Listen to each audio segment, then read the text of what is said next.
আলী ঠিক না মুয়াবিয়া ঠিক, আমরা এই বিতর্কে যাব না।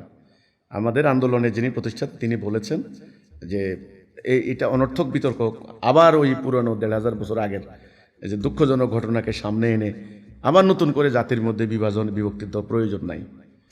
যেহেতু আমাদেরকে ঐক্যবদ্ধ করার মূল জায়গা হচ্ছে তাওহীদ, লা ইলাহা ইল্লাল্লাহ, এবং তাওহীদ সমস্ত গুনাহ মাফ করে দেয়, তাওহীদ বান্দাকে জান্নাতে নেয়, তাওহীদ হচ্ছে ঐক্যবদ্ধ হওয়ার রশি দড়ি।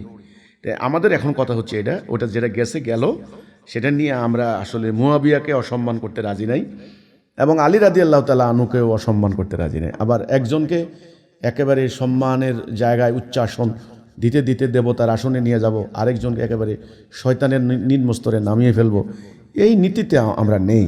আমরা একটা ভারসাম্যপূর্ণ অবস্থানে আছি।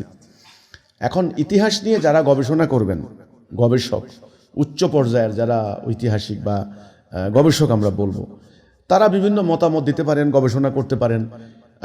রাজনৈতিক, কূটনৈতিক, সামরিক পদক্ষেপ হিসেবে মুয়াবিয়ার কি কার্যক্রমটা ঠিক ছিল কি না, আলী রাদিয়াল্লাহু আনহুর কার্যক্রম কতখানি যৌক্তিক বা প্রজ্ঞাসম্পন্ন ছিল, সেগুলি আমি মনে করি যে এটা গবেষণালব্ধ ব্যাপার, সেটা গবেষকদের চিন্তার ব্যাপার।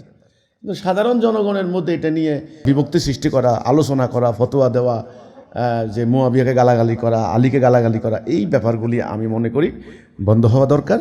আমাদের কমন নীতিমালায় আসা উচিত যে আমাদের সামনে এখন সমস্যা হচ্ছে আল্লাহর বিধান নেই, আল্লাহর বিধানটা কিভাবে কায়েম করতে পারি, এটা হলো আমাদের ১ নম্বর এজেন্ডা।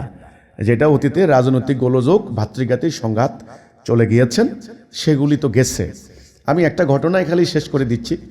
ওই ঘটনায়, এই যে সাহাবীদের এই যুদ্ধের ঘটনায় যত সাহাবী মারা গিয়েছে, কথা হচ্ছে প্রায় ১০,০০০ সাহাবী নাকি শহীদ হয়েছেন, বর্ণনার এদিক সেদিক আছে। হযরত আলী রাদিয়াল্লাহু আনহু এমন একটা আক্ষেপ করে মন্তব্য করলেন যে আজকের এই দিন, এই মর্মান্তিক দৃশ্য দেখার আগে আমি কেন পূর্বে চলে গেলাম না। তো এটা ওনাদেরও রক্তক্ষরণ হয়েছে, ওনারও বেদনা আহত হয়েছেন, নিজের চোখের সামনে নিজের প্রিয় সঙ্গী সাহাবীদেরকে এভাবে হতাহত হতে দেখেছেন। আমাদের আন্দোলনের, হিজবুত তৌহিদের আন্দোলনের স্ট্যান্ডটা হলো এই যে আমরা ওই আলোচনাগুলি এখন আমরা আনতে চাচ্ছি না।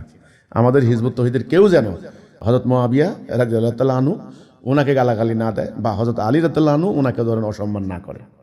বরং আমি বলবো, যারা শিয়া আছেন, দাবি করেন, আলীকে পছন্দ করেন, মাওলা আলী বলেন পাক পাঞ্জাতন, বরং আসুন হযরত আলী যেই আদর্শের জন্য লড়াই করেছেন, ওনার সন্তানরা যে আদর্শের জন্য জীবন দিয়েছেন, আসেন সেই আদর্শটাকে কায়েম করি। সেটা হলো দ্বীনুল হক, এই পৃথিবীতে কায়েম করা। তবে ইবলিসের চ্যালেঞ্জে আল্লাহ বিজয়ী হবে। এই হচ্ছে আমাদের কথা। এর বাহিরে আমরা আসলে ওই যে রাজনৈতিক যে তর্ক বিতর্ক, এগুলো নিয়ে নতুন করে আর বিতর্ক করতে চাই না।